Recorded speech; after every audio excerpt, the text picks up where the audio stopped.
সালে 18 ফেব্রুয়ারি তার জন্ম। বাবা শ্রী ক্ষুদিরাম চট্টোপাধ্যায়, মা শ্রীমতী চন্দ্রমণি দেবী। গ্রামের সকলে তত্ত্ব প্রিয় ছিল ছোট্ট গদাধর।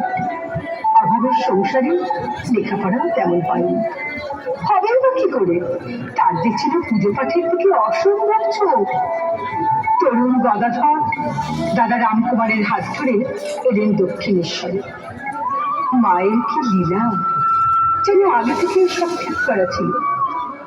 তরুণ গদাধরই হলেন মায়ের মন্দিরের পূজারী।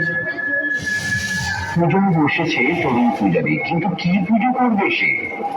সে যে মন্ত্রতন্ত্র কিছুই জানে না, শুধু আকুল আকুতি জানায় মায়ের কাছে, মা, মা গো মা, দেখা দে মা, দেখা দে।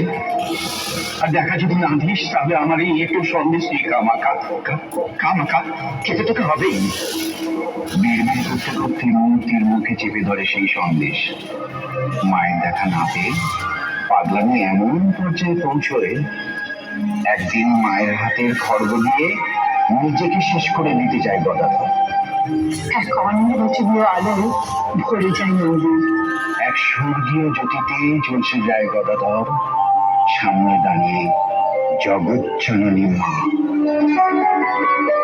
গদাধর, আমি এসেছি, আমি এসেছি গদাধর। এই তো আমি তোর কাছে এসেছি।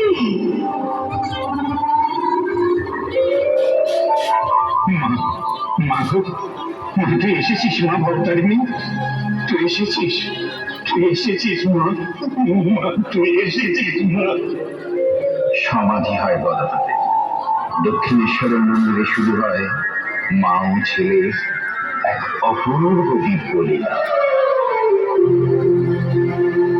তোতাপুরীর হাত ধরে গদাধর গেলেন দক্ষিণেশ্বরের পঞ্চবটী বনে। শুরু হলো সাধনা। মা কালী তাকে পরীক্ষা করার জন্য শুরু করলেন নানা রকমের ছলনা। ভূত প্রেত ডাকিনী যোগিনীরা চারপাশে ঘিরে ধরে শুরু করলো উপদ্রব।